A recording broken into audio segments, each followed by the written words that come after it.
around the world. Tomorrow, January 15th, I need each and every one of you to get out. Everybody, you get out, just get out and vote. You got to bring your friend. You know, we say +10, so +10 or +2 or +20, but bring them all out because we have to set the stage for November. We have the most corrupt, most incompetent president in the history of our country. He's destroying our country, and we have to get it done quickly. We have to get it done quickly. We have to set the stage, and it really begins tomorrow at 7 o'clock. The caucuses start sharp, but if you could be there at 6:30, they tell me it's better because you have to be there by 7, so get there a little bit early.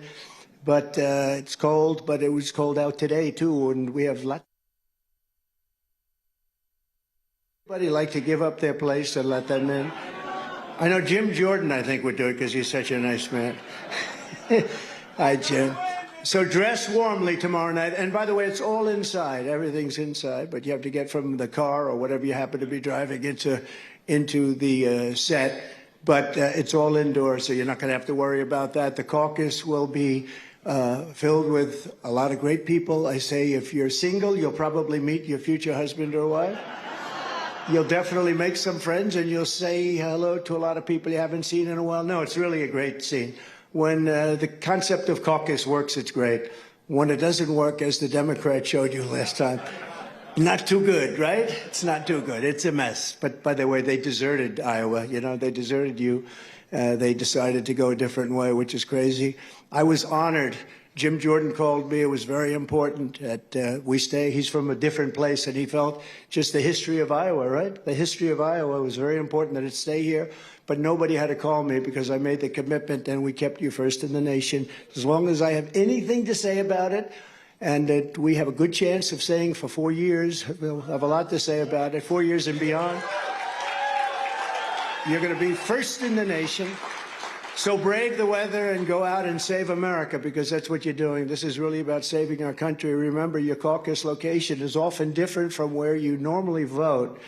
So you can find all of the information you need at ia.donaldjtrump, whoever that may be, .com, okay? And with your vote, we're going to defeat crooked Joe Biden. We're going to take back our country. We're going to make America great again. Since 2016, you and I have been in this battle side by side and together, and we've been taking on the entire corrupt system in Washington like no one has ever done before. I had no idea it was this corrupt. It's really bad. It's bad. We got rid of Comey. I did a lot of things. This is a man right there that, no, we did a lot of things. Getting rid of Comey was a great thing. That was a wonderful thing for our country. And lucky we did. We might not be standing here right now. They had some bad plans. But that didn't work out too well for them. And now, look at us. We're leading, by the way, we're leading in the polls by a lot, not just this poll. We're leading nationally. One just came out. We're at 71 to 9 and 11. You ever notice the fake news? They go, Haley is surging. She went from 8 to 11. I went from 66 to 71. And DeSantis went down 2. So she overtook him by 1 at 11. And the story is, Haley surges. I'm at 71. She's at 11. I went up more points than her. And the funny thing, you know, I don't have so many points to gain, right? It's that I don't have the same vast wealth of points to gain. The headline, Haley surges. Trump's doing okay, too. From the beginning, they've been throwing everything at us, the never-ending steam of, and really just a system of high-energy steam. It's hoaxes, it's witch hunts, it's lies and horrendous abuses of power. From Russia, Russia, Russia, you remember that? Yeah, please sit down. Hey, look, you know what? We have so much time today. There's no football game that anybody wants to watch. There's nothing. We got a lot of time today. Should we do the long version or the short version? Should we do the snake later? Because it's so appropriate. It's so appropriate, right, for this, for what's happening to our country. But abuses of power from Russia, Russia, Russia. Remember that con job? To Ukraine, Ukraine, Ukraine. To defund the police. To 2020 election rigging scam like our country has never seen before. We did much better in 2020 than we did in 2016. It's pretty amazing. Got more votes than any sitting president in history. Think of that. We lost by a whisker, just by a little whisker. Those printing presses were moving that night. To their war, well, this is the biggest thing we have to worry about, and we have to fight, and we have to watch, and you have to stay there all night and watch that nothing is shipped in late at night. And we got to watch. It's not going to be like with the COVID. It's not going to be like COVID was a bad thing in so many ways, but they use COVID to cheat. They cheat anyway, but they use COVID to really cheat because they had to go a long way to their war on free speech, right up until trying to jail their #1 political opponent, me. My parents never had this in mind for me. They're looking down, they're saying, my son's been indicted 4 times. They didn't know what the word indictment means, neither did I. What does indictment mean? I got indicted more than the late great gangster Alphonse Capone. You ever hear of Al Capone, Scarface? He killed people. If he went to dinner, even with like a guy like Dan Gable, you don't get tougher than Dan Gable. The guy had the greatest wrestler. And even Jim says the greatest in the history of our country. But if he went to work and had dinner and didn't like Dan Gable, by the morning, Dan Gable was gone. Forget it. Al Capone. Al Capone was indicted 1 time, Billy. I've been indicted 4 times because I said the election was rigged. And I was right. Do you ever notice they don't go after the people that rigged the election? They go after the people that question the integrity of the election. Nobody got indicted for spying on my campaign. Nobody got indicted for rigging the election, just for looking into it. Now, we're changing things around. These caucus, I've never seen spirit like we have now. It's more, and no, really, and this is a big part of it. They said if they didn't use lawfare, they call it lawfare, they call it weaponization, where you go after your political opponent, you use the Justice Department, the FBI, you go after your political. Do you think this is fun? Actually, do you think it's fun? It's not fun, but we're getting our point across because we have a crooked country in so many different ways. It's so dishonest. We need borders and we need fair elections. Those are the 2 primary things. Everything else can straighten itself out. But we got to have strong borders, so we have to have fair and free elections, or we don't have a country. But these caucuses are your personal chance to score the ultimate victory over all of the liars, cheaters, thugs, perverts, frauds, crooks, freaks, creeps, and other quite nice people. That's a mouthful. That's a mouthful. But some of them are wonderful people, I'm sure. Remember that one? But some of them are nice. That was good. That was the one piece I should have left out of that first speech, right? But some of them are okay. The Washington swamp has done everything in its power to take away your voice, but tomorrow is your time to turn on them and to say and speak your mind and to vote. And we're going to take this country back. We're going to make it greater than ever before. Once you set foot in that caucus site, the entire world will be listening to you, and I believe that Iowa is going to speak loud and clear. You're first in the nation for a reason. It's important. You're first in the nation. Somebody a long time ago said this is why we want you to be first in the nation.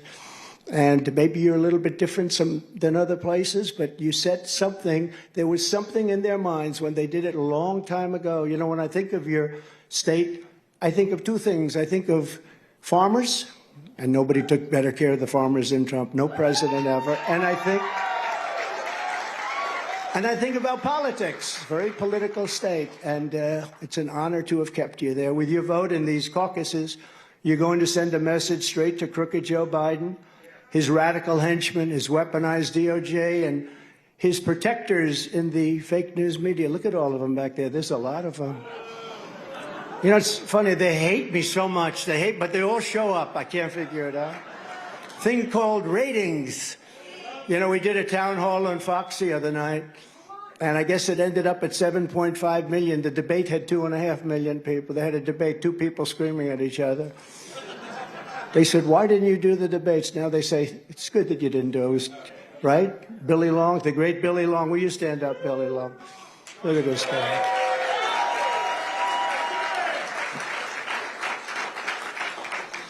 You're going to show all the people who've been through so much. They've been through the border situation. They've been just giving it away, selling off your jobs, indoctrinating your children, and trampling your values no matter how hard they try. It doesn't make any difference. We will never give up. We will never surrender. And in the end, we are going to win, win, win. We're going to win. We're going to win.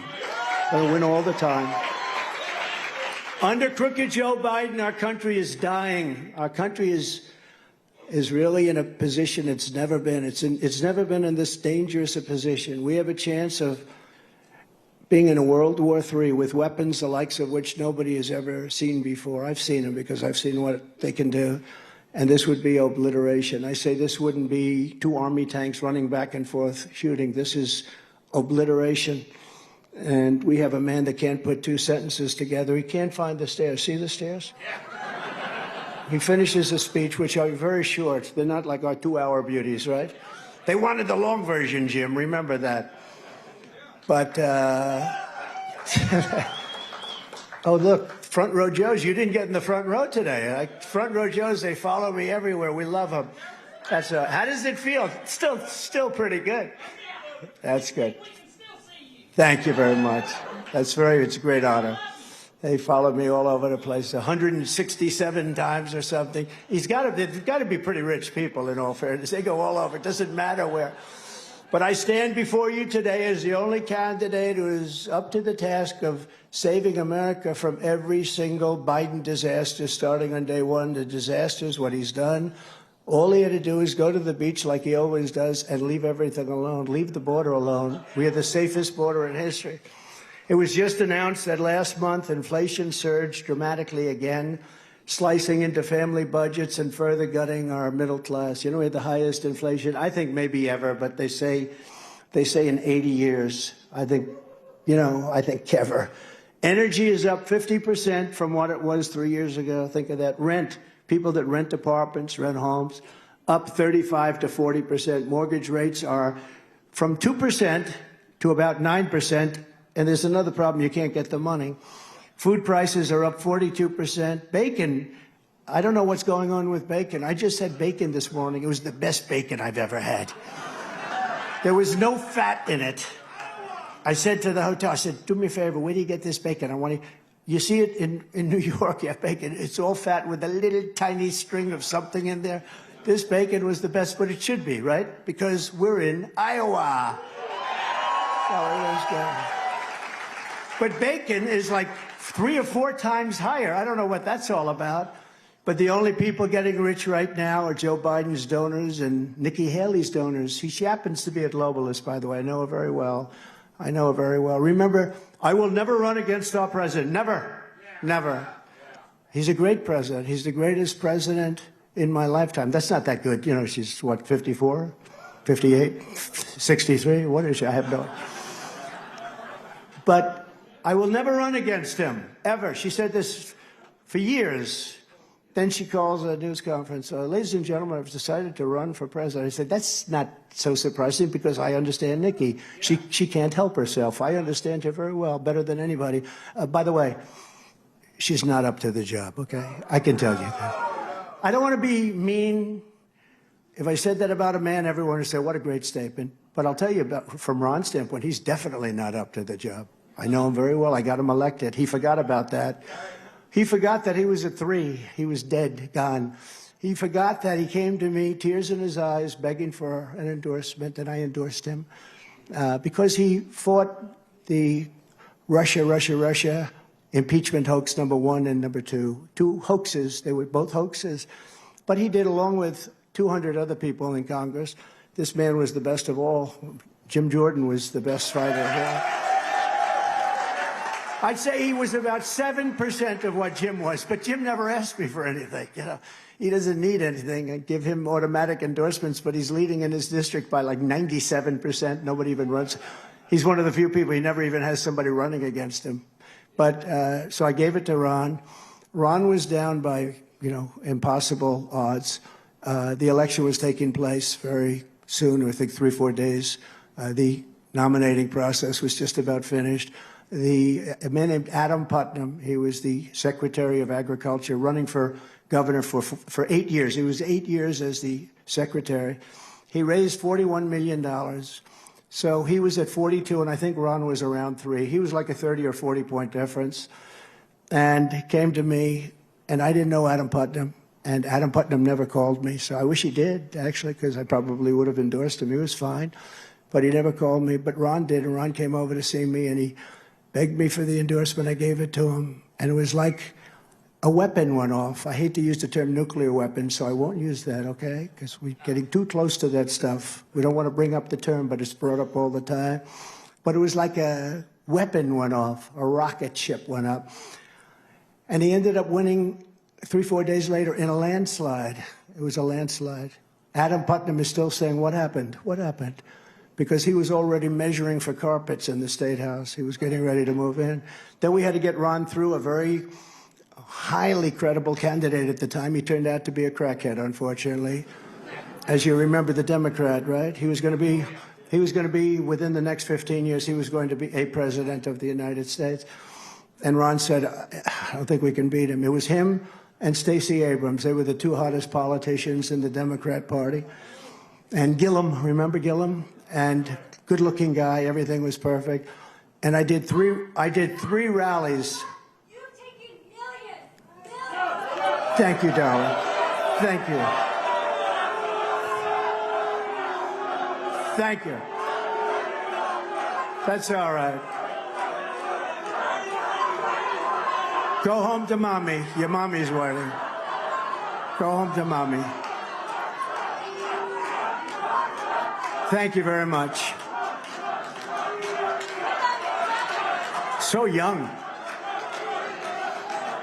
So young.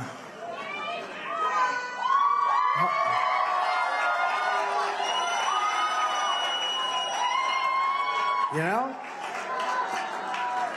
It's amazing, because that used to happen all of the time. And I don't think it's happened in 2.5 or 3 years. That's the first. And she's so young. So young. So anyway, so young and immature. Thank you very much. Thank you.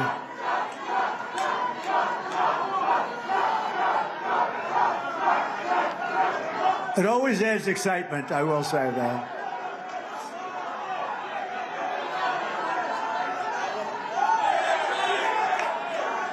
Thank you.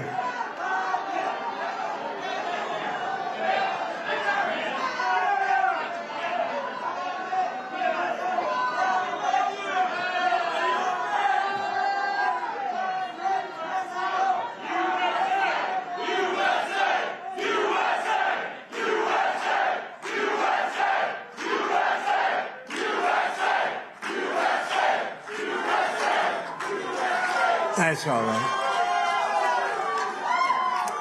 That's why we have America. That's okay.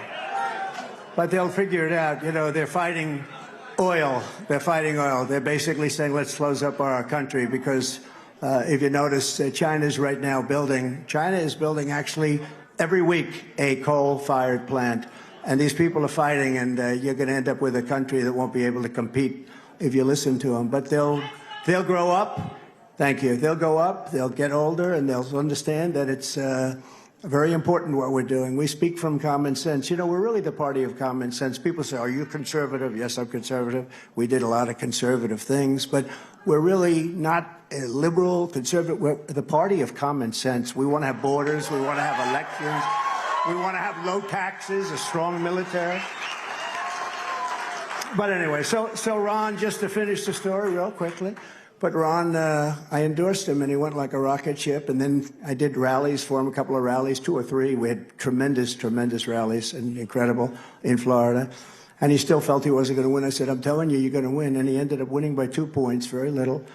And the other guy turned out to be a disaster. Thank goodness he wasn't put in, but Ron won.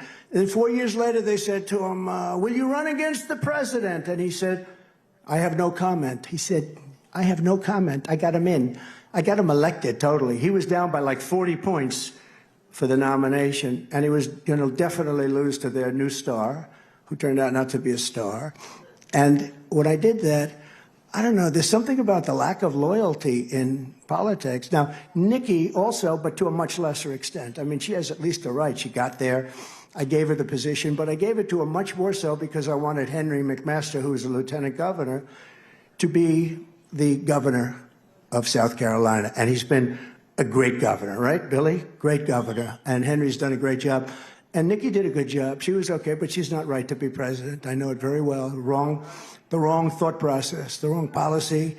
And honestly, she's not tough enough. She's not tough enough. These are tough people. We're dealing with the toughest people in the world. We're dealing with people that are on their game at a level that you've never seen. President Xi of China, Putin. Putin would have never gone into Ukraine if I were president. If that election wasn't rigged, he would have never, ever, not even a chance. And it was the apple of his eye. And you could take a look at North Korea. Kim Jong-un, very smart, very tough, but he liked me, and I got along really well with him, and we were safe. We were going to have a war with them, and they have a massive nuclear stockpile, possibly as big as anybody. And so we did a great job, but we were disappointed with Ron. It showed tremendous disloyalty. I said, listen, let's hit him. And then I wanted to think of a name for him, and I just sort of said, he's a sanctimonious guy. He's sanctimonious. And I said, Ron DeSanctimonious, and it sort of worked. A lot of people didn't like it at the beginning. Now they love it. You know, they grow on you. Sometimes they grow on you positively or negatively.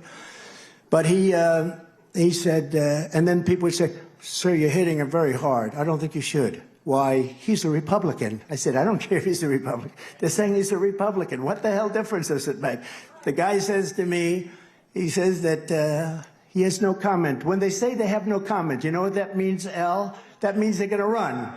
So we hit him very hard, and by the time he announced, he was over. I think he was over by the time he announced. He said, sir, it's too early. I said, it's never too early. Anyway, so he's not doing well. It looks like he's in 5th or 6th place in New Hampshire. We're doing really well in New Hampshire, by the way. Really well. We're really doing well everywhere. And then people don't know, we go to Nevada, we just had a poll out, we're at 89%, Madam Attorney, 89% in Nevada. Then we go to Nikki Haley's state, South Carolina, where the governor endorsed me, where Lindsay and everybody, I mean, we're just about, everybody's endorsed me almost. And we're leading her by 40 points or 50 points, which is pretty tough to do. And then we come down and we eventually get to Florida. We love Florida. We're leading one-on-one with Ron. I'm at 89 and he's at 11. That's a big difference.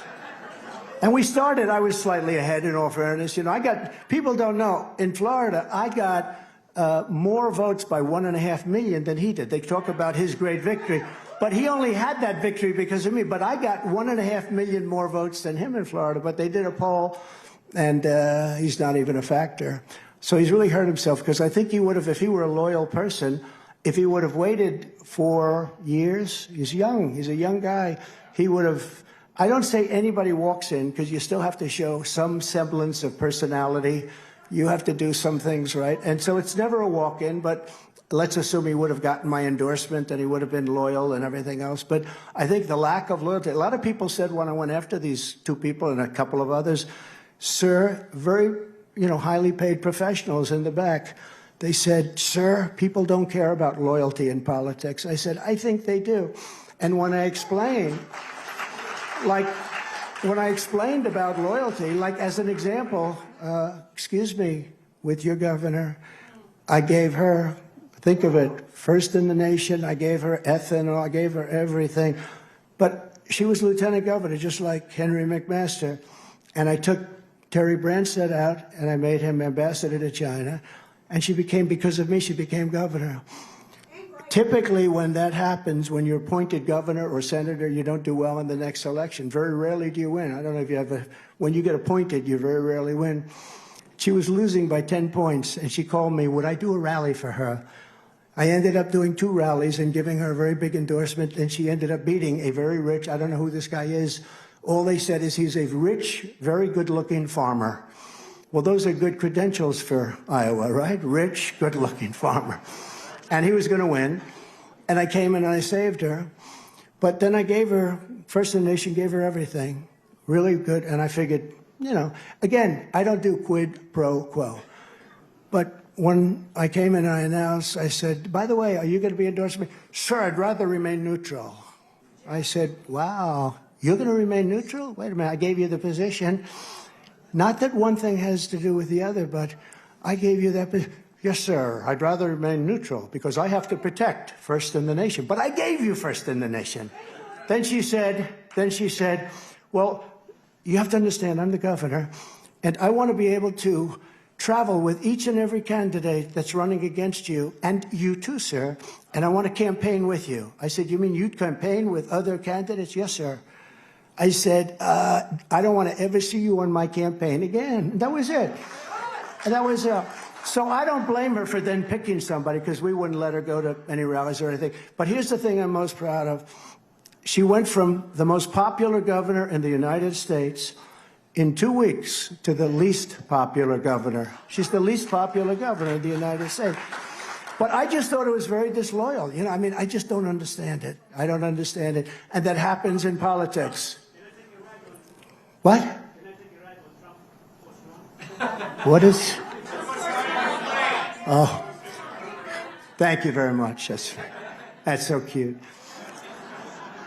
Nikki and Crooked Joe are both backed by warmongers and left-wing globalists, Wall Street, millionaires and billionaires who crave to destroy the MAGA movement. People are not happy with MAGA because MAGA's taking over. MAGA's, you know, when you hear the fake news when they say, well, MAGA represents 44% of the Republican. No, MAGA represents 95% of the Republican Party. Whenever you hear this stuff, and it's an amazing thing. When Joe Biden gets up and he's so angry, we're going to fight MAGA.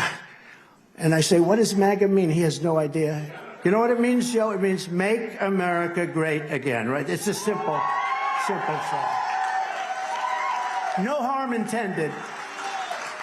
Probably the greatest phrase in the history of politics, right? MAGA. I almost changed it to CAG, keep America great, right? But it didn't seem to have the magic.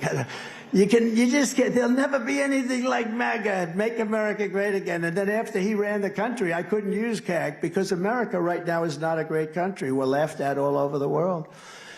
Unlike Nikki, I'm working for you. And, you know, I'm working for you. And she's working for a lot of other people that don't necessarily love our country so much. You're going to find out a lot about her in the next short period of time, but she's starting to fade as people find out, and she's got some really bad money behind her. She's got Democrats financing her in New Hampshire. She's got Koch, who's a globalist, total globalist. He's fighting her. It's funny, he said he had the best years he's ever had under the Trump administration. He actually made a statement. Charles Koch, David was a friend of mine. Charles, I don't really know Charles Koch. I saw him interview, he had a broken leg and he had Bermuda shorts on. I said, if I had a broken leg, I wouldn't be wearing Bermuda shorts during an interview. I thought it was the worst interview I've ever seen. Under the Trump administration, you were better off, your family was better off, your neighbors were better off, your communities were better off, and our country was better off. We were never stronger than we were just 3 years ago, energy independent. America was stronger, richer, and safer, and more confident than ever before when I sat behind the Oval desk, a beautiful Oval Office with the Resolute desk. Do you ever hear of the Resolute desk? You know, when you become president, they give you a choice of 7 different desks. They're all beautiful. But the Resolute is the Resolute. It's the beauty. Ronald Reagan, a lot of great people, a lot of great presidents, a lot of great presidents. Resolute. As president, I gave you the largest tax cuts in history and virtually eliminated the estate tax to protect your family farms. I don't know if you know that. If you love your children, I always say this, if you love your children, you have to vote for Trump. If you don't love your children, then that doesn't mean what I just said, because you shouldn't leave it to them. If you don't love your children, and then don't give it to them. Does anybody in this room not love their children? Who? I know you love your children. You love your children. Not too many hands. I've never seen a hand go up. Then everybody has to vote for me because I gave you tax cuts. You know what was happening is you'd leave the farm to the kids. The government comes along, they assess it. They put a value on it. You have to go out and borrow large amounts of money. And typically within 3 or 4 years, you end up losing the farm because it's not such a cash business, but it's a great value business, valuable, beautiful farm. And what it stands for, it's beautiful. It's a beautiful life. But you'd leave it and they'd lose it. And they'd lose it in foreclosures to the banks. And we took that out. You no longer have estate tax to pay on your farms and small businesses. So I think it's great. I think it was very good. So now we have to defend our tax cuts from Joe Biden, who wants to pass the largest tax hike in American history. He wants to terminate the tax cuts given to me by you. That includes the estate tax, or as we call it, the death tax. I will make the Trump tax cuts permanent and cut taxes for families and farmers even more. We have a substantial hit coming, positive hit coming. We're going to reduce them even further. Now, I have to tell you that when I did the tax cuts, they were the largest ever in the history of our country, bigger than Reagan's tax cuts years before. He did the biggest up until that time. We topped it. And everyone said, oh, well, the income, we're not going to have the income. We ended up taking in almost 100% more income, and we created the strongest economy in history. So with smaller taxes, people were doing much more business, and we were actually taking into the Treasury more money. It's an amazing stat, you know, so people have to know it. But starting on my first day back to the Oval Office, I will end Joe Biden's inflation nightmare, rescue our economy, and we will do one thing that's going to work very quickly and fast. Drill, baby, drill. We're going to drill, baby, drill. And also on day one, I will seal the border and I will shut down the invasion of our country. It's an invasion. This isn't a normal situation. This is an invasion.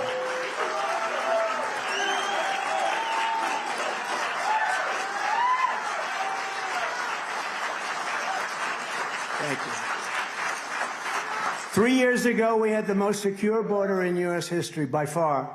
We built 561 miles of border wall. You know, if there's a little piece, if there's a nail from a wall that was there 75 years ago, a little bit of a nail left from the rust, or if there's a 2x4 that's rotted out laying on the ground someplace, they say, that's not a border wall, that's a renovation. No, it's not a renovation. It was, you'd see little areas where you'd have some dead wood rotting on the ground for 40 years. We built over 500 miles, much more than I said I was going to do. And then we had an additional 200 miles that we were getting ready to put up. We could have done it in 3 weeks. He could have done it. And they decided not to do it. And it was a terrible thing because our border is a mess. But they actually wanted open borders. That was the amazing thing. But we got Mexico to give us 28,000 soldiers free of charge. You know, when we talk about, I said, I'm going to charge Mexico for the wall. This is much more expensive. There was no legal mechanism that Mexico could give us money to build a wall for us. But there was legal precedent for them giving us soldiers. And I went to the president and I said, you're going to have to give us a lot of soldiers. Why? Because they're coming through your country and they're hurting us very badly. No, I won't do that. I won't. And I liked him a lot. He said, but would you speak to my representative? So they came to Washington, a delegation. They saw me. The State Department was heading it. And a woman, very good woman, but a lousy negotiator, to be honest with you, a very quality woman. She loved Mexico. She worked on Mexico for 25 years. She said, sir, they will never give you that. We've been trying to get that for 25 years. I said, oh, I'll get it, 100%. I said, what else do you want? And we got Tom Homan involved, who's great, you know, central casting. I think he's central casting. He was great. And we got our Border Patrol people, Brandon Judd, and all of these people. These are incredible people. They actually want to do their job. They have a much easier job by not doing their job, but they want to do it. And I said, give me a list of the top 10 things, and Title 42, everything. They gave me a list that one of the things is remain in Mexico. You have to remain in Mexico. You can't come into our country. So I had a list of 10 things, catch and release in Mexico. We called it catch and release in brackets in Mexico. We have catch and release in our country that nobody would ever leave. So they gave me these things, and this very handsome man shows up representing the president of Mexico. And he said, chief, top guy, and he said, sir, you've asked for some things that, of course, are ridiculous. Of course, yes, you'll give them to us. 100% you'll give them to us. No, we will not. I said, first thing we need 28,000 soldiers, free of charge. No. He goes, why would we do that? We're not going to give you 28,000. Sir, this is ridiculous. I said, no, 100% you're going to give them to us, 100%, I have no doubt. Then I want to have a remain in Mexico policy where people can't come into our country. They have to stay in your country until we vet them. And he said, no, we won't do that. We've never done that. We won't do that. Yes, you will. 100%. I'm telling you, 100%. And he started getting confused. He was saying, like, then we did the problem where very sick people are coming into our country. So we had, as you know, we have a very specific bill that was passed years ago to keep people that are sick. We don't want to catch disease from people that sadly are not feeling so great, and various other things that were just as bad. And I had 10 of them. I said to the Border Patrol, I said to Brandon Judd, give me a top 10 list. And he gave me a top 10. And he smiled. He said, you know, they've been after this for years. They haven't been able to get 1/2 of one. So, because, you know, every country out negotiates us because we have stupid people running our country for the most part.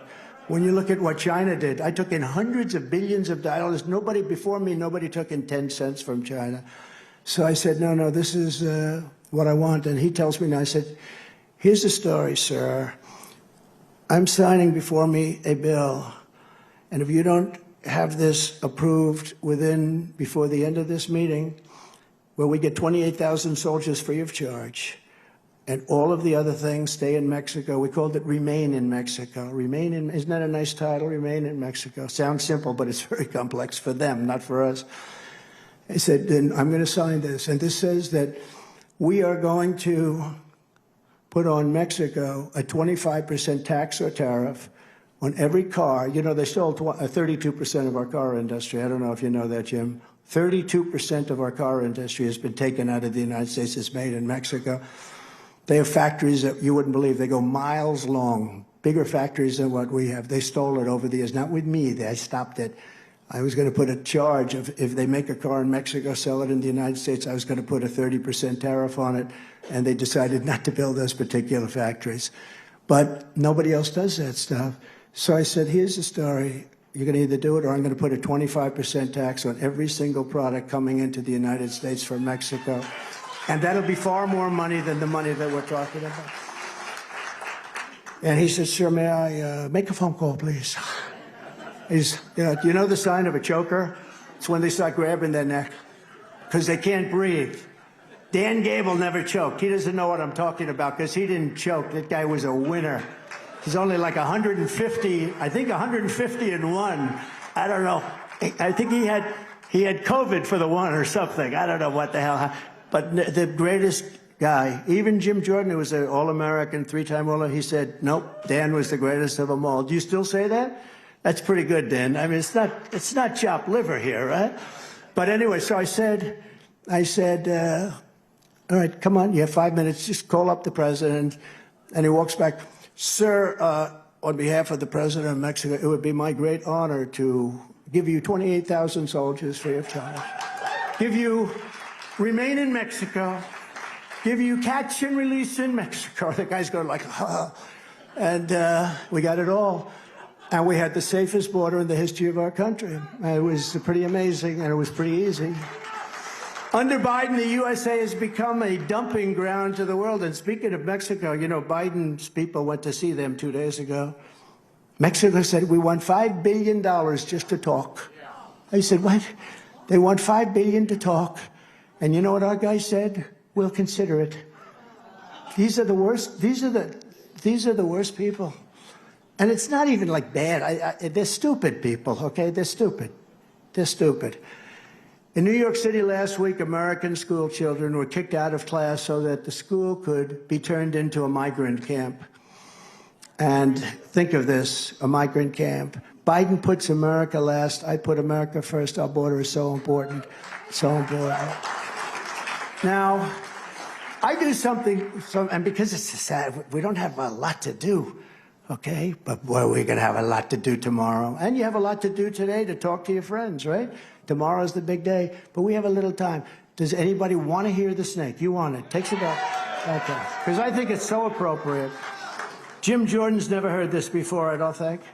But it's so appropriate, and it has to do with people coming into your country. It has to do with who they are. you know what you're getting. We know what we're getting. We're getting terrorists. We're getting jailbirds. We're getting guys that were major drug lords coming into our country, staying here. And they're not going to be school teachers. They're not going to be innocent people. They're going to cause tremendous harm and death. And so this is called The Snake.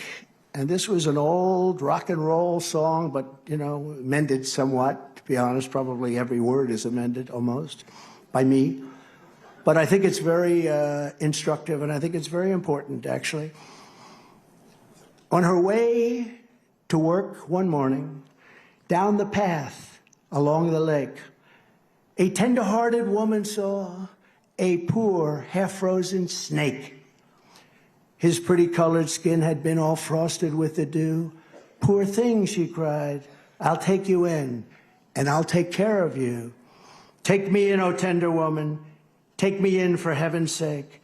Take me in, O tender woman, sighed the vicious snake. She wrapped him up all cozy in a comforter of silk and laid him by her fireside with some honey and some milk. She hurried home from work that night, and soon as she arrived, she found the pretty snake she'd taken in had been revived. Take me in, O tender woman, take me in for heaven's sake. Take me in, O tender woman, cried the vicious snake. She clutched him to her bosom. You're so beautiful, she cried. But if I hadn't brought you in by now, you truly would have died. She stroked his pretty skin again and kissed and held him tight. But instead of saying, thank you, ma'am, the snake gave her a vicious bite. Take me in, O tender woman, take me in for heaven's sake. Take me in, O tender woman, sighed the vicious snake. I saved you, cried the woman, and you've bitten me, but why? You know your bite is poisonous, and now I'm going to die. Shut up, silly woman, said the reptile with a grin. You knew damn well I was a snake before you took me in. The snake, that's our border. We're taking in people from prisons. We're taking in people from mental institutions. We're taking in murderers and drug lords. We're taking in people that are very sick with diseases that will be spread all over our nation. We're doing the wrong thing for our country. It's going to be very hard to recover from that, but we're going to start on day one with deportation. Okay?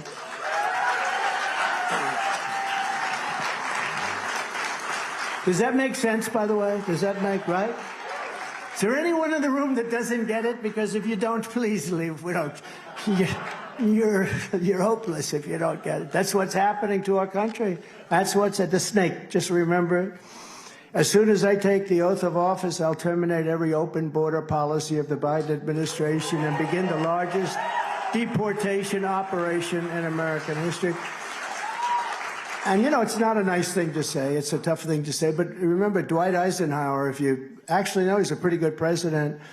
And when he was president, he was very much into exactly that. They had a big border problem, and he'd take people, and they'd just drop them on the other side of the border, but they'd drop back. And then he realized that you had to take them away, and they'd fly them 3,000 miles down into deep South America. And generally, they would never come back. But he was very tough on deportations, and we're going to have to be, because what's happening to our country is not sustainable. It's not sustainable. We can't have 15, 16, 18 million people.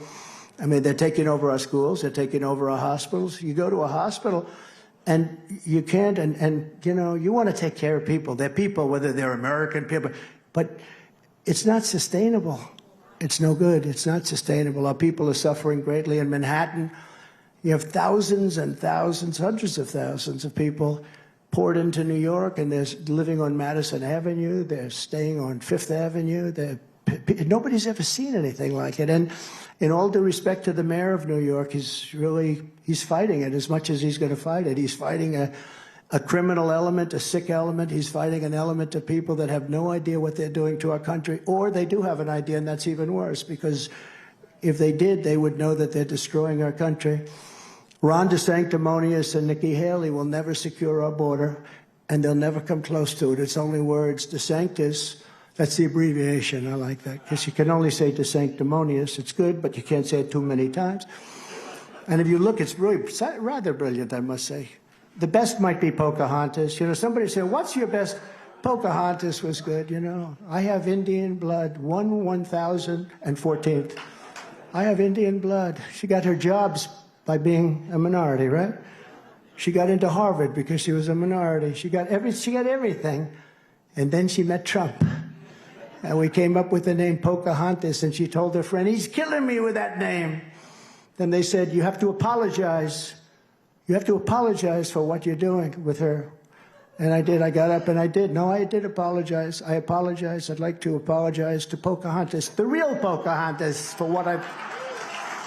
De Sanctis did not introduce a single major piece of border security legislation in his entire time in Congress. He had no idea. He couldn't care less about it. And you know, one thing with a politician, this would be true with me also, but I was from borders from day one. We did so well with borders that in the 2020 election, it never came up. And I used to tell my people, I want to talk about borders. They say, sir, they're not interested. I did such a good job that it wasn't a point of conversation, but we still got millions of more votes than we did the first time. But I'm looking at a man in the back. I tell you what, I watched Ron DeSanctimonious getting ready to speak about 6 months ago. He was on a stage with your governor, and your very loyal governor, who's now the least popular governor in the country. And they were getting ready to speak, and it was very interesting. Two young men, they looked like they came out of the Wharton School of Finance. Very handsome guys, obviously from Iowa. He was standing back, and somebody was introducing him. And do you remember this? And they walked up and they took the podium like this. They were the coolest cats I've ever seen. They weren't like sneaking up, right?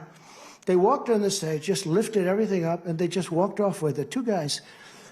And the governor was screaming, you took our podium. And DeSanctimonious is screaming, my podium, my podium. They're standing with that. And they walked off, and then if you watched it a little longer, you see them, they walked around, and you could see them backstage. They just stole the podium. They took it away. I'm dying to find those two guys because I'd love to shake their hand. I don't know if they're in the room. Are they in the room? I don't know. Nobody knows who they are. It was one of the coolest acts I've ever seen in politics. So if you would spread the word, I've never done this before, spread the word. I have to find, I said, I'm going to Iowa, I have to find those two guys, okay? So please look for them. Madam Attorney General, you can do it better than anybody if you put the full force, if you do what they do to me. They have the full force of the Justice Department and against the political opponent of a guy who can't speak well. So if you could do that, I want to find those two people, and I hope you don't prosecute them. They did nothing wrong. Likewise, Nikki Haley opposed my border wall. Do you know she opposed the wall very strongly? She was totally against it, which tells you where she's coming from.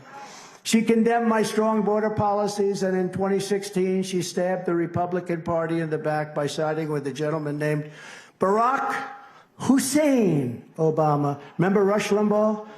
He goes, ladies and gentlemen, this is Rush. I'm talking about Barack Hussein Obama. Barack, emphasis on Hussein Obama. He was a piece of work. We gave him the Presidential Medal of Freedom. Remember that? That was great. He was very brave. He fought a hard battle. That last couple of years, he fought a hard battle. But Barack Hussein Obama, she sided with Barack Hussein Obama against me on a thing called the Trump travel ban. And the travel ban meant we want to keep people from terrorist countries out of the United States, if you don't mind. And she fought me on it. I said, what the hell is she doing? She was in a different position. But she fought me on it. I wasn't too happy, but I did want to make Henry the governor, so sometimes you do things. She even said illegal aliens were not criminals.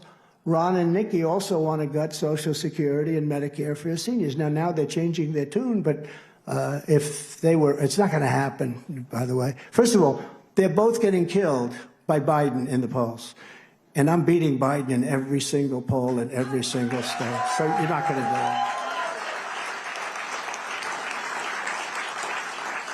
it. Nikki had one rigged poll a long time ago, like 3 months ago. One poll that showed she was up by like 11 or 12 points. And it was a rigged poll. I know the polling group very much. Best poll you can buy. And because they're just as dishonest as these people back here. They're pretty dishonest. So what happens, she uses that to a fare thee well, but she loses every time. She loses in every state. She loses to everybody. And she's really not much of a Republican. She's certainly not MAGA. DeSantis voted 3 times to raise the retirement age on Social Security to at least 70, 3 times. And Nikki Haley says the retirement age of 65 is, quote, her words, way too low. You don't hear that from Trump. Because we have so much money underfoot. We have liquid gold more than Saudi Arabia, more than Russia. We were number 3 or 4 when I first started, 3 or 4 in oil production. And by the time I got out, you have to see this graph, Saudi Arabia, Russia, sort of going a little bit up, and then we're down here, and we're like a rocket. You know, it's like, psh. And we were way number 1, and we were energy independent, but we would have been energy dominant within a few months. We would have been making so much money, we would have started paying off our debt. We would have reduced taxes still further. And that's where we could do so much. And we can also do a lot of cutting. We can also do, is that Nigel Farage, by the way? Oh, you stand up, will you? I'm just looking at this handsome guy. He's been a backer of mine from day one. I think called Brexit, very non-controversial. And you've been right, they haven't implemented too well, but you've been right. No, we're big fans. Thank you, Nigel. It's really an honor to have you here. Great, you look great. I love these suits. You know, they know how to dress over there. We don't know how to dress like they do. Thank you, great honor, man. Nikki Haley even supported Rhino Paul Ryan's 2011 plan to destroy Medicare, and the very same plan that led Democrat television ads showing Republicans wheeling Granny off the cliff. Remember the Paul Ryan, Granny off the cliff? Well, DeSantis loves Paul Ryan. Paul Ryan really hurt Fox, although they did very well the other night with their wonderful town hall. Yeah. Thank you very much. But he's a big Paul Ryan fan. Paul Ryan was a disaster as Speaker. You know, when Nancy Pelosi was there, she had subpoenas stacked up on both sides of her desk, and any congressman could walk in and just take one. With Paul Ryan, he had no subpoenas. Congressmen had to go in and beg them, say, Paul, we need it. It's so bad. No, come back and see me in 2 weeks. Come back. He would never. I don't think he issued one subpoena in all the time. And with crazy Nancy, she's crazy. And by the way, I offered her 10,000 troops for January 6th, and I did that 3 or 4 days in advance. And now they've terminated, you know, they've destroyed all of the evidence in that J6 committee of thugs and bad people.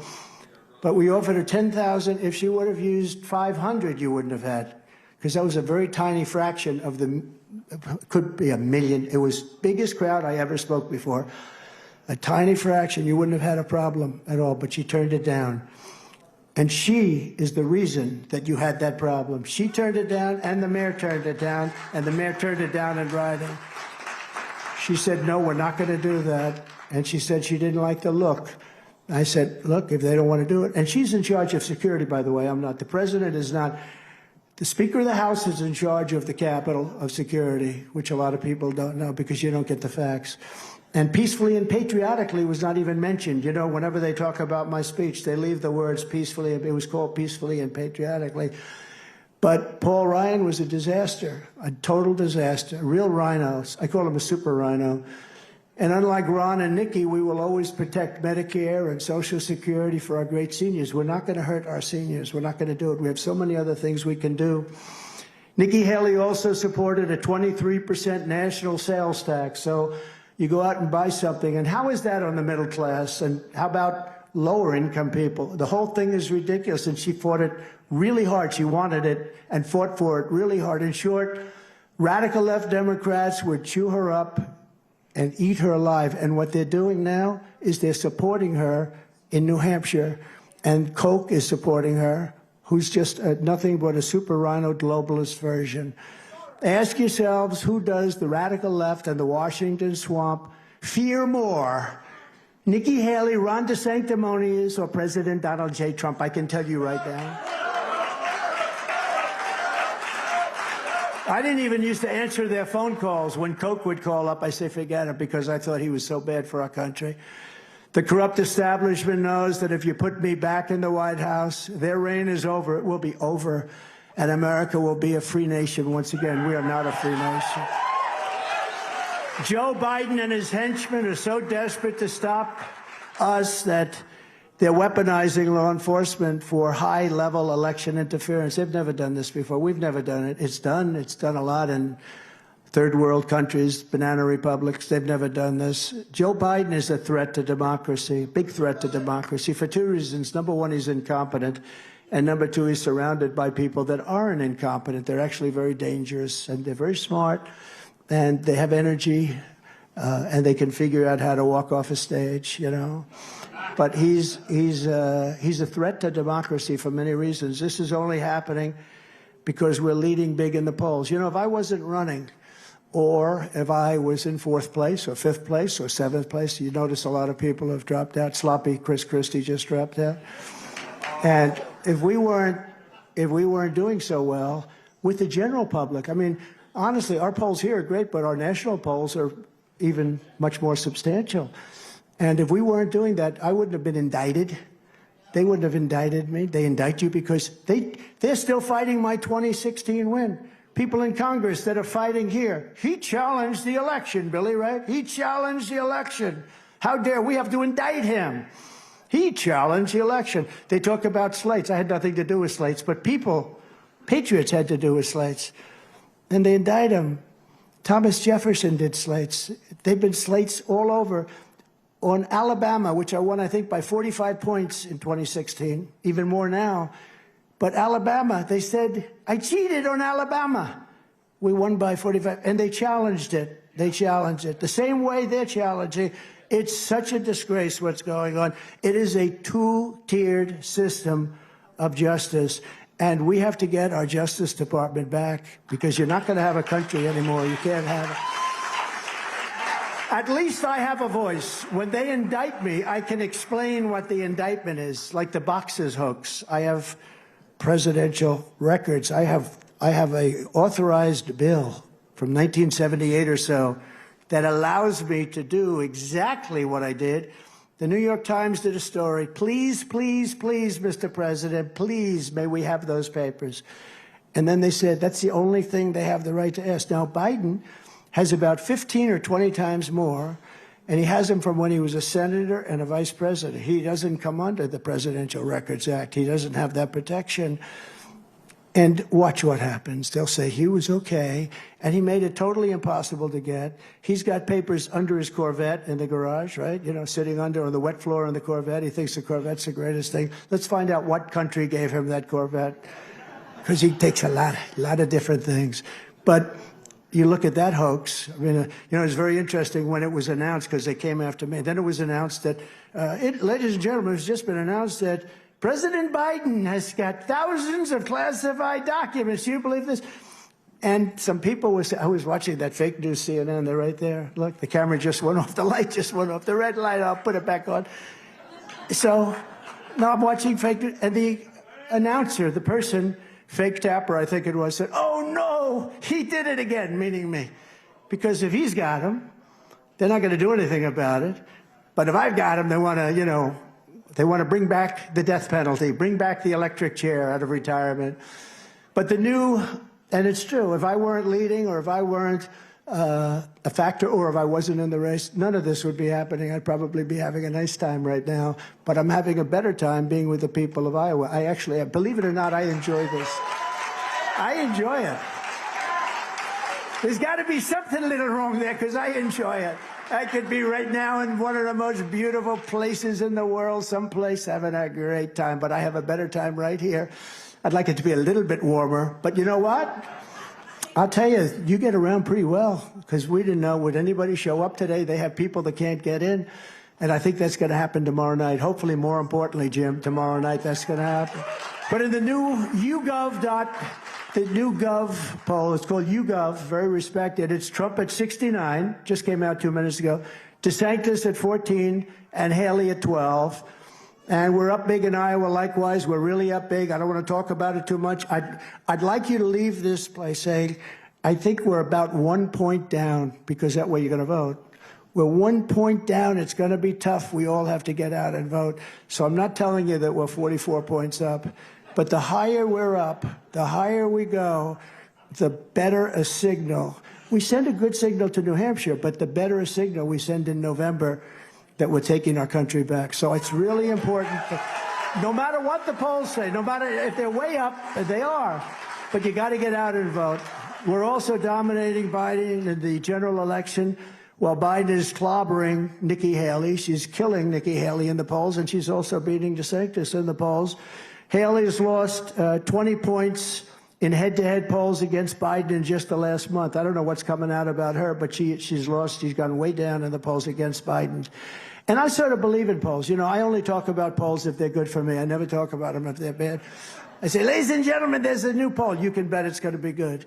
If it's a bad poll, I just don't talk about it, right? I mean, you know.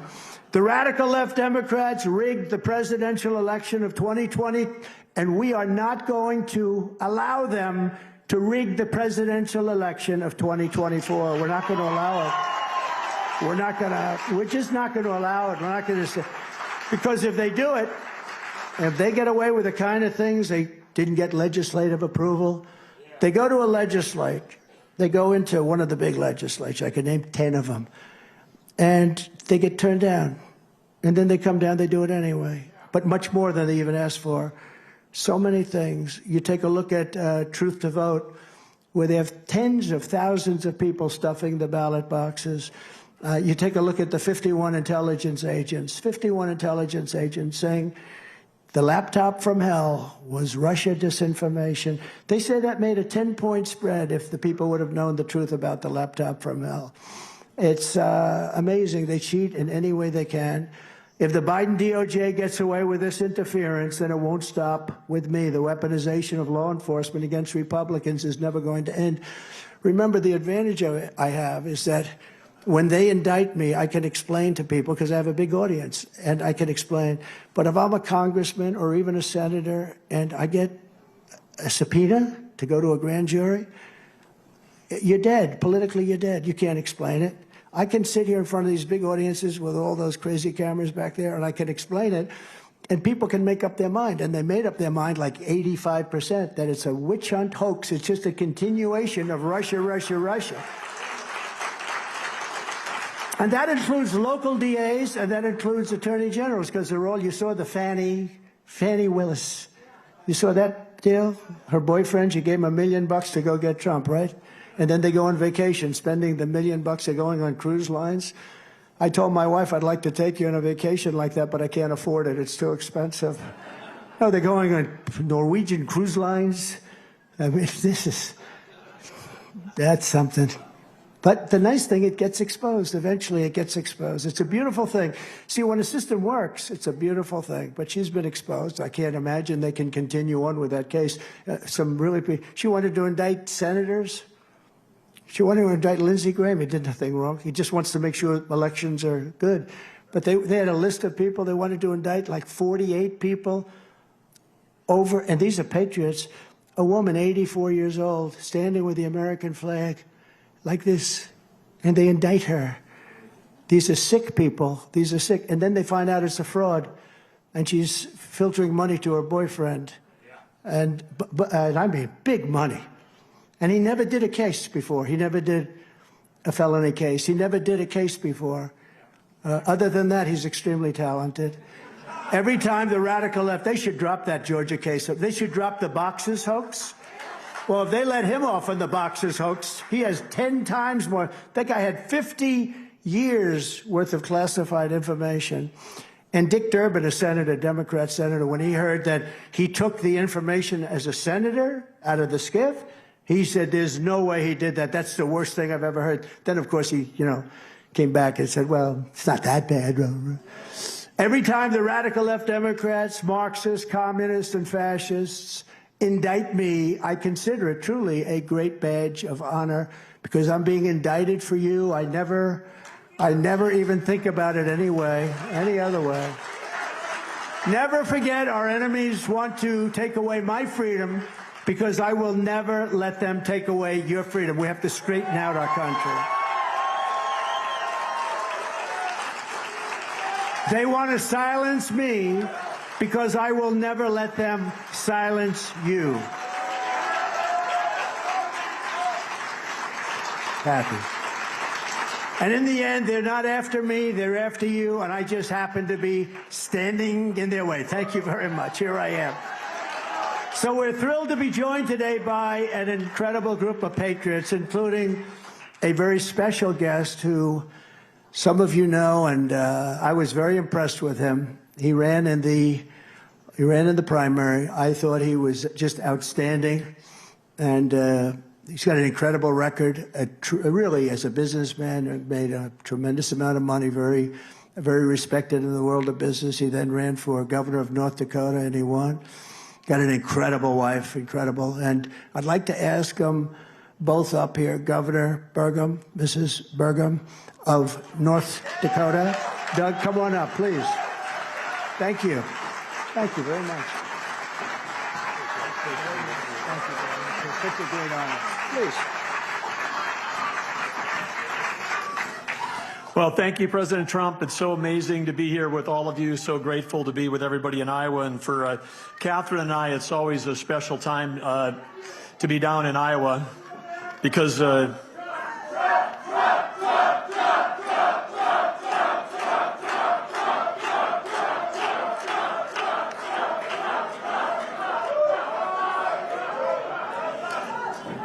as we were just saying, it's great to be here. Grateful for all of you to be out here, and grateful for what you're going to do tomorrow.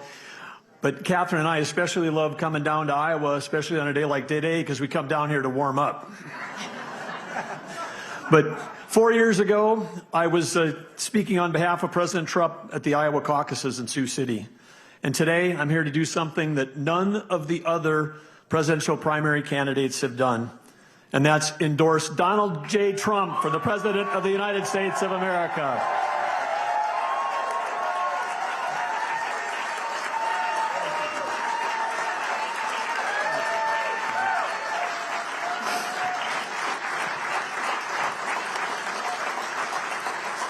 I've had an opportunity to have a front row seat. I've seen President Trump and what he's been able to do. I've seen it as a business leader, and I've seen it as a governor. I've seen the difference that President Trump can make. Because remember, when I first took office, President Obama was still president. Yeah, and trying to work with his administration was a disaster. Then President Trump took office, and everything changed. States like Iowa, states like North Dakota, heartland states, we were respected. We had a friend and a partner in the White House who understood us and who wanted to see our state succeed versus being regulated out of business. Now, I've had a chance as governor to see what the world is like under Joe Biden. And America needs an 180-degree change in the direction of where Joe Biden has taken us. Joe Biden's been wrong on the economy, he's wrong on energy, and he's wrong on national security. Biden's policies are empowering our enemies, and they hurt America.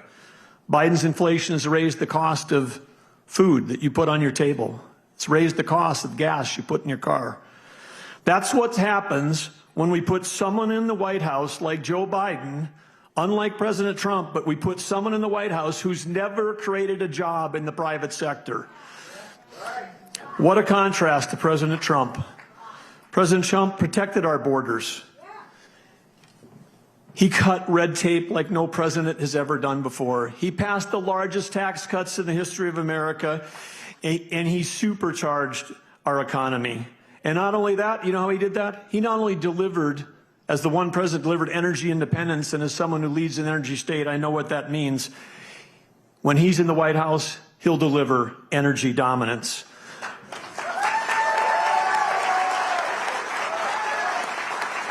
Under President Trump, America was safe and prosperous. And tomorrow, when you caucus, you have an opportunity to send a message to the nation and send a message to the world that Donald J. Trump will make America great again. Thank you very much, Iowa.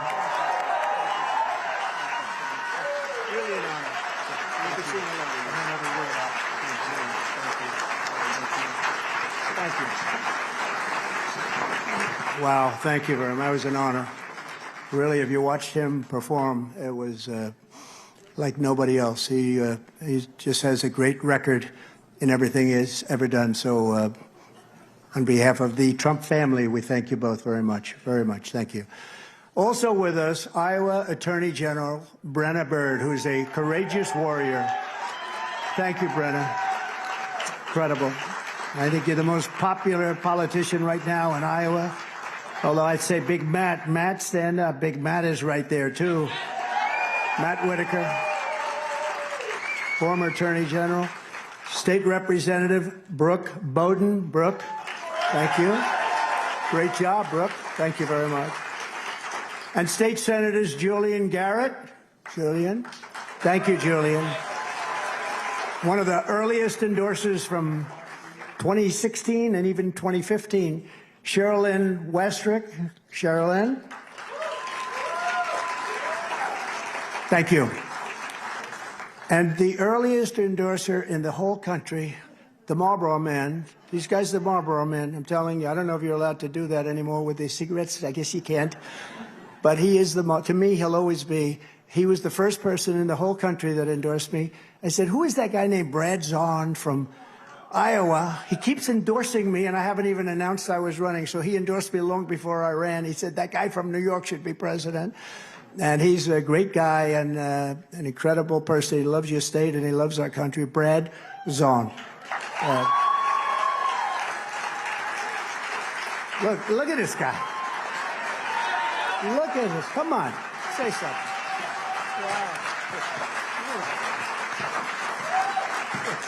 Well, I'm proud to say I'm the first person to endorse the best president of my lifetime, the 47th President of the United States, Donald J. Trump. Thank you.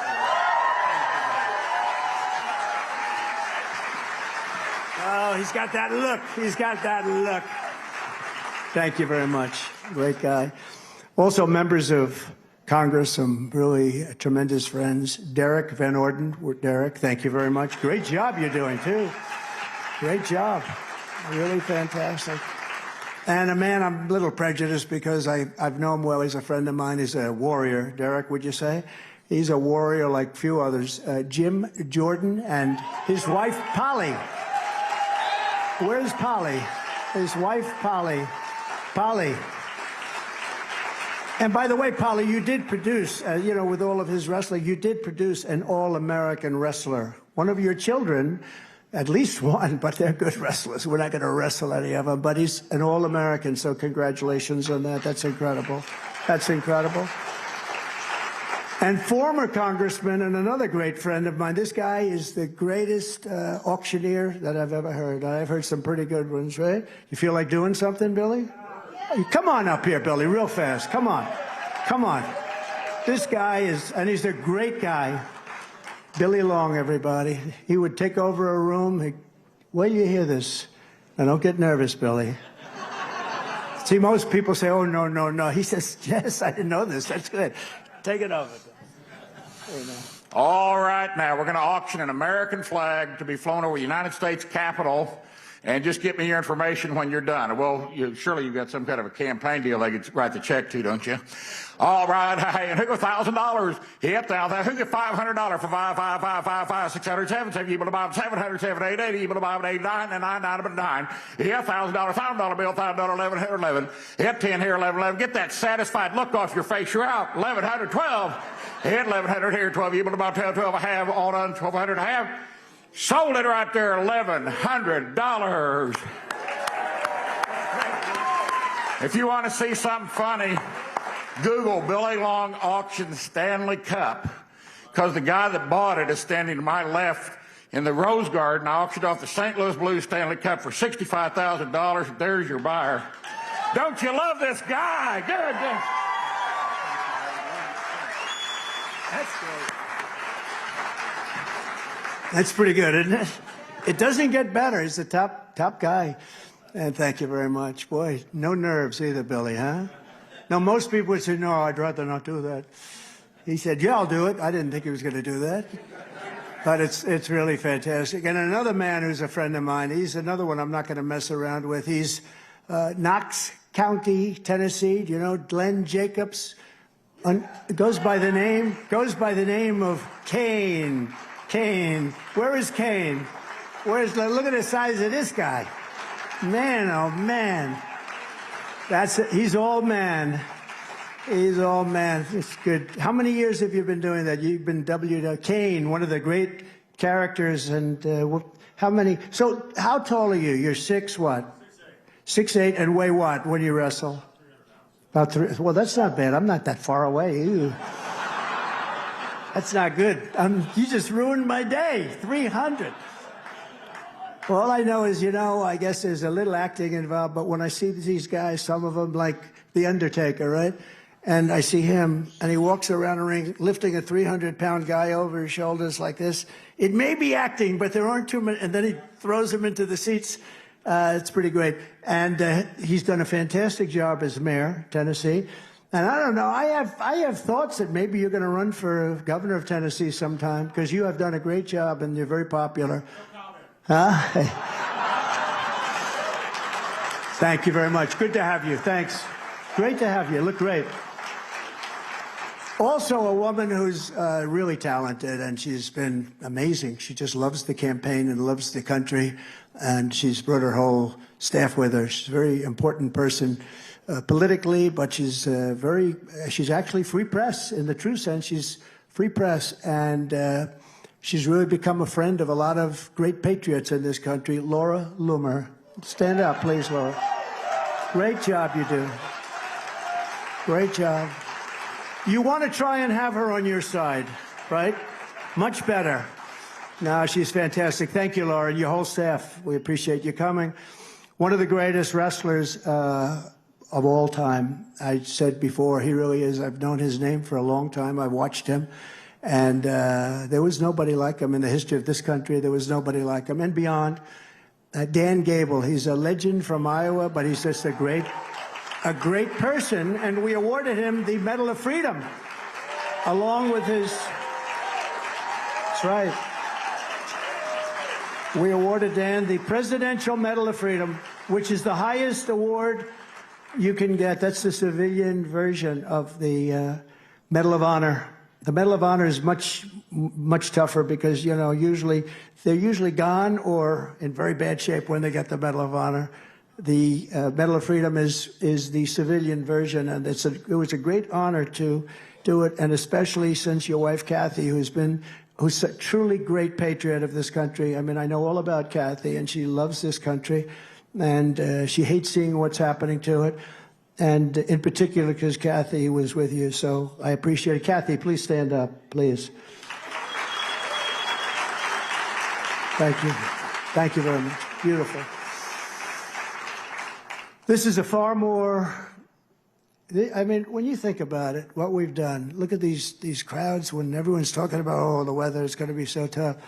It's far more than a campaign. This is not a campaign. It's the greatest political movement in the history of our country. It really is. This is not a normal situation, Jim. Right? This is not when people have, like DeSantis had a speech today where 9 people showed up. And he blamed the weather. Well, the weather's very tough. Together, we ended the NAFTA disaster, the worst trade deal ever made. We replaced it with the brand new USMCA, the best trade deal ever made by our country. I took on communist China like no administration in history, bringing in hundreds of billions of dollars, pouring right into our treasury. When no other president brought in 10 cents, they never got 10 cents. They never even asked China. It's such an unfair thing that's happened with China. And they take that money and they use it to rebuild their military and to build a military, the equal of ours, they say. I mean, some people say that. It's very sad, but we'll end that very soon. One of the things we're going to do on one of my platforms that people don't pick up as much as they should, though, but we're going to build an Iron Dome over our country because we want to protect ourselves. We're giving other countries, we give Iron Domes to other countries, but we don't do it. It'll all be made in the USA. They work. In the old days, Ronald Reagan wanted that too, but they didn't work at that time. So it was sort of a pipe dream a little bit. but maybe he was ahead of his time. We're going to do an Iron Dome because you need it now. You have too many people with too many bad weapons, and they work really well. You can ask Israel, you can ask other countries. It's amazing, but we supply them to other countries. We don't supply them for ourselves. We're going to make it here. It's going to be all paid for in the United States, and it's going to be the best of them all. We have technology that's so incredible and so advanced, and we advanced it very much in my 4 years, but then they've done nothing with it. We're going to build an Iron Dome. It's a very big deal for me. Then I gave the farmers, out of all the money that was raised from China, $28 billion straight out of the tariffs that I took, and it's a large part of it came to the state of Iowa. And I told the farmers at the time, go out and buy more land, because I knew I was going to make a great deal with China, because we have all the leverage if you know what you're doing. We don't have leverage now because they don't understand leverage, but we have all the leverage with China. And I told our farmers to go out and buy more land and larger tractors. Do you remember? And I was right, because you've never done so well. And anything left over, like you see the fumes, it's the fumes of the Trump administration. That's the only thing that's keeping this Biden thing a little bit alive, because their numbers are no good except for the stock market. They have terrible inflation numbers still, but the stock market, that's the fumes of what we did, and the fact that I'm leading every poll. If I weren't leading every poll, the stock market would crash. And I'll tell you what, if we don't win, I believe you'll have a depression the likes of 1929, because there's no reason for this to happen. There's no reason what's going on right now. I think the fact that I'm leading in the polls is what's keeping the stock market up, because I stand for everything that the stock market should be standing for, and it's very important. And I think if you saw numbers go down, which you haven't seen, it's been a steady rise up. Everyone's waiting. When will it happen? Well, maybe it will, maybe it won't, but it's been like this right from the beginning. But that's what's keeping the stock market up, in my opinion. A lot of people are saying that I stood up for Iowa ethanol and issued a historic rule declaring that E15 would be made available all year round. Ron DeSantis has spent his entire career trying to destroy ethanol. Now, a few weeks ago, he came out in favor of ethanol. Don't believe it. He just came out in favor of it. I will protect ethanol with 4 more years in the White House. It'll be totally protected. Not only was it protected, we gave you things that nobody thought were possible to get, and it really has been a big boon to ethanol and to Iowa and Nebraska, a couple of other states. I will also take immediate action to restore peace through strength. Very important term, peace through strength. We don't have to necessarily fight and die, lose our blood and lose our wealth, our children, our beautiful children, fighting in countries that nobody ever heard of. And we lose them, and there's no reason for it. You know, I was the only president, think of it, the only president that didn't get us into a war. 78 years, we didn't have any wars.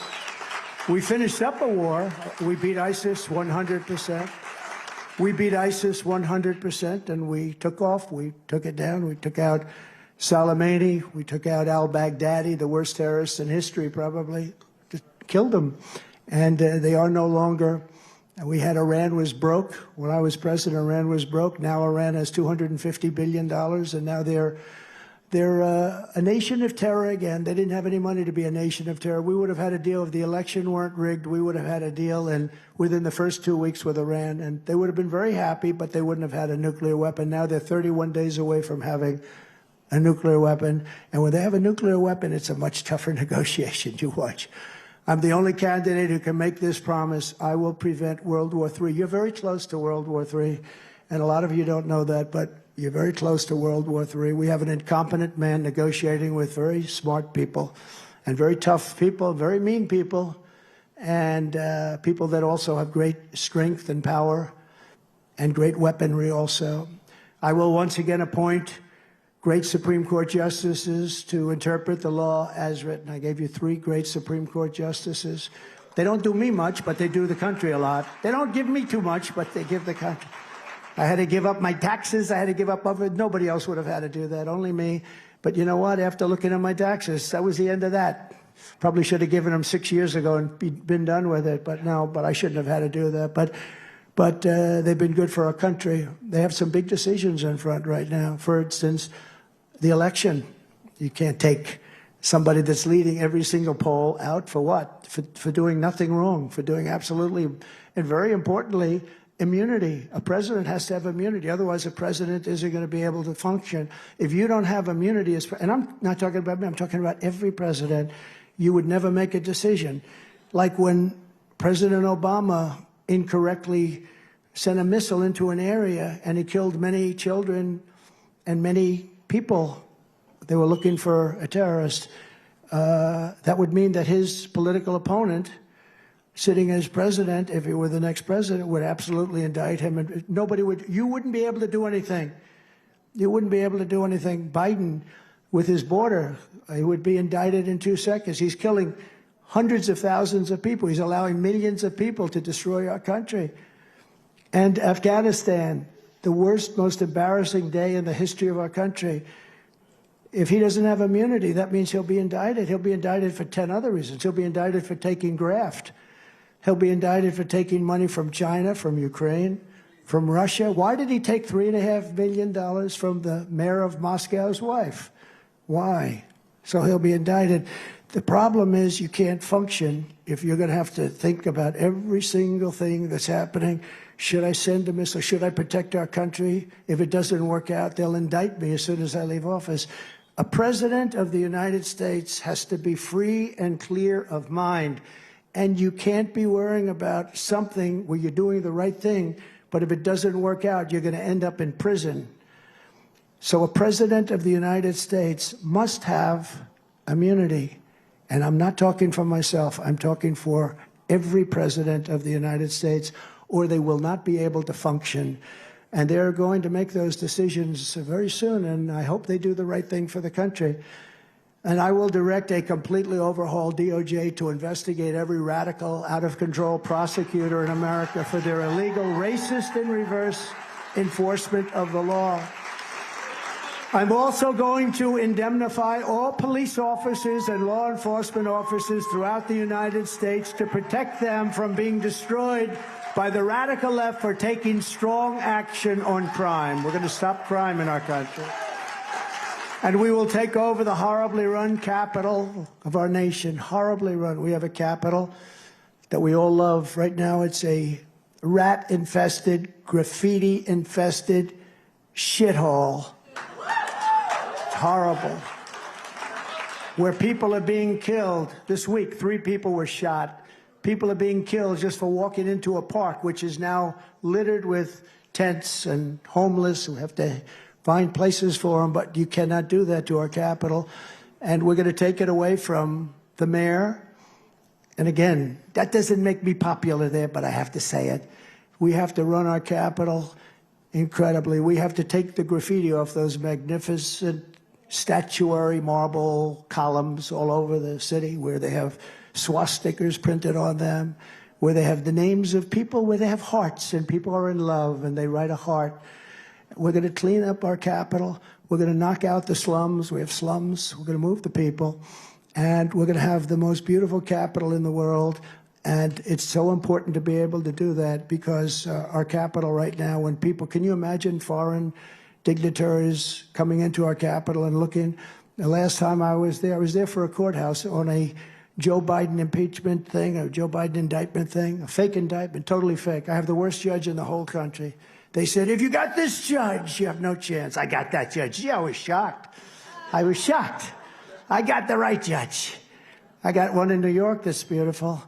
My wife's mother, who was an incredible woman, a great beauty inside and out, incredible woman, she just died. And my wife is very devastated by that. And I have a trial going on, a fake trial, a totally fake trial. And we asked the judge if I could take a day off for a funeral of my mother-in-law, who was very close to me also. And he said, no. Can you imagine? These are animals. Can you imagine that, Nigel? That wouldn't even happen in your country, right? He said, no, we can't have a day off. These are bad people. These are radical left lunatics that want to hurt me because they think it's going to hurt me at the polls so that Biden can win an election. I don't think the people are going to fall for it. But think of that. Can I have a day off? I'd like to go to the... So my wife is going to be standing at the funeral of her mother, who was a very special woman. It's not like... This was a very special, incredible woman. And so she's supposed to stand there alone. Now, I'll be there One way or the other, I'll be there. But what a disgrace that a judge would not say, yes, we can take a day off. There's no rush. You know, all of these indictments, they could have done them 3 years ago. They saved them all for the election. Every one of them. I got one during Iowa. I got one during New Hampshire, the day before New Hampshire. I got every one of these. I have one, the same Shutkin, Judge Shutkin in Washington. The day before Super Tuesday, she wants her trial to start. The day before, then she says, oh, no, it has nothing to do with politics. Every one of them is the day before Iowa, the day before New Hampshire, the day before Super Tuesday. No, these are rigged indictments. This is a rigged Department of Justice where we have radical left, bad people, lunatics, and we can't let it happen. We can't let it happen. So I'm going to that funeral, and this judge, whatever the hell he wants to do, let him do it. But we're going to that funeral. The disgrace. Can't take one day off. They could have had these trials. They could have had that trial 6 months ago. But they didn't want to have them 6 months ago. They could have had the other one, the boxers hoax. They could have had that 2 years ago. They waited till just, as soon as it was announced Trump is running and he's number one, they said, oh, let's go get him. They raided my home. Fourth Amendment, you can't do that. They raided my home. Think of it. They raided Mar-a-Lago. I get a call, sir, your house is under raid by the FBI. Think of it. You're not allowed to do that. These are very bad people, very sick people. On day one, I will sign a new executive order to cut federal funding for any school pushing critical race theory, transgender insanity, and other inappropriate racial, sexual, or political content on our children. And I will not give 1 penny to any school that has a vaccine mandate or mask mandate.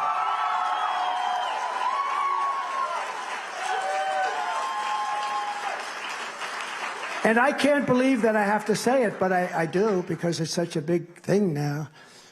It's not believable that it's a big thing. Can you imagine saying it 10 years ago? Nobody would know what you're talking about. I will keep men out of women's sports. I will sign immediately. Men out of women's sports. I mean, I could ask Dan Gable, Dan, in your prime, do you think there was a woman that could out-wrestle you? I don't know. Tell yeah. He said only his wife. Only Kathy. That's right. That's a perfect answer, actually. And I will fully uphold the Second Amendment, which is under siege, by the way. Which is under siege. As I did for 4 years, it's under siege. We will protect innocent life, and we will restore free speech, and I will secure our elections. We will go to paper ballots. We will have one-day voting, and we will have a thing called voter ID. They don't want voter ID. Why would you not want voter ID? Only one reason, because you want to cheat. Why would you? You know, you have ID for everything, right? You go to the grocery store, you have ID. No matter what you do, you have ID, except for voting, which is your most important thing. No voter ID. When you went to the Democrat National Convention, they had like a board, like a billboard from outside with a chain, and it had pictures from all angles. It had they had everything. That was for the Democrat National Convention to get in. They had a thing that was terrible. The women were complaining it was so big you couldn't see their dress, okay? They'd spend all the time on their beautiful dress. And I said, you're looking at voter ID. But now we want voter ID, but they don't want voter ID because they can't cheat with voter ID. It's much harder. They'll find a way, but, you know, it makes it much harder. You have to make it as hard as possible because that's the only way they can win. That's the only way they can win. They can't win on policy. They can't win on open borders. They can't win on raising your taxes. They can't win on woke education and a woke military. We have a great military, by the way. When we took out ISIS, they did it so great. Raisin Cain, General Raisin Cain. You know that, sir. I said, what's your name? He said, Cain, sir. What's your first name? Raisin. I said, what? Raisin, sir. They call me Raisin. I said, your name is Raisin Cain? Yes, sir. I love you, General. You're the general I've been looking for, and he was great. He wiped them out so fast. He said, I'll get it done in 4 weeks, sir. But we wiped out ISIS very quickly. We have a great military, but you have to have the right people, not the people you see on television, not the person that's laying right now in a hospital room that was missing for 5 days, and he's running the war with Yemen on his laptop like a child, you know? My young son uses laptops to have little war games, right? Like all of the kids. He's running it, but they didn't even know where he was. What happened to him? But until then, Republicans have to win. If you took the 10 worst presidents in the history of the United States and added them up, they would not have done near the destruction, damage to our country as Joe Biden and the Biden administration have done. There's nobody has done damage like this. I always say Jimmy Carter's the happiest man alive right now, and it's good because he's somewhat elderly, right? Somewhat. My wife went to the funeral of Rosalind 2 months ago. It was a beautiful funeral. But Jimmy Carter's a happy man right now because people are considering, compared to Biden, his presidency to be a brilliant presidency, right, Nigel? It's a brilliant, Jimmy Carter, by comparison, has a brilliant presidency, so he's happy. So if you want to save America from crooked Joe Biden, you must go caucus tomorrow. The first step, really the first step. We got to do it. We got to do it big. You got to get out. You can't sit home. If you're sick as a dog, you say, darling, I got to make it. Even if you vote and then pass away, it's worth it, remember? If you're sick, if you're just so sick you can't, darling, I don't think, get up. Get up. You get up, you're voting. Yes, darling, because ultimately we know who calls the shots, right? Right, Polly? So you be safe and all, you're going to be safe. And again, all indoors, it's going to be all indoors, but you got to get up, you got to vote. Because it has nothing to do with anything but taking our nation back, and that's the biggest thing there is. So arrive no later than 6:30, and as I said earlier, the details are ia.donaldjtrump.com. So in conclusion, we're having a good time though, aren't we? Yeah, it's just a good time. I got Billy Long up here to show us that. From Fort Dodge to Cedar Rapids, from Sioux City to Waterloo, and from Davenport to Des Moines to right here in Indianola, we stand on the shoulders of generations of Iowa patriots who tamed the wilderness, braved the elements, tilled the soil, worked the fields, built the factories, and poured out their sweat, blood, tears to make this country the greatest nation in the history of the world. That's what happened. But now we are a nation in decline. We are a failing nation. We are a nation that has lost its confidence, its willpower, and its strength. We are a nation that has lost its way. But we are not going to allow this horror to continue. 3 years ago, we were a great nation, and we will soon be a great nation again. It was hardworking patriots like you who built this country, and it is hardworking patriots like you who are going to save our country. We will fight for America like no one has ever fought before. 2024 is our final battle. With you at my side, we will demolish the deep state. We will expel the warmongers, get them out of our government. We will drive out the globalists. We will cast out the communists, Marxists, and fascists. We will throw off the sick political class that truly hates our country. We will rout the fake news media, and we will evict crooked Joe Biden from the White House on November 5th, 2024. The great silent majority is rising like never before, and under our leadership, the forgotten man and woman will be forgotten no longer. You will be forgotten no longer. You weren't forgotten during 4 years of President Trump. We will love our country. We will take care of our country. We will pray to God for our strength and for our liberty. We will pray for God, and we will be with God, because we are one movement, one people, one family, and one glorious nation under God. And together we will make America powerful again. We will make America wealthy again. We will make America strong again. We will make America proud again. We will make America safe again. And we will make America great again. Thank you very much, Iowa. Thank you. Thank you very much. God bless you. Thank you.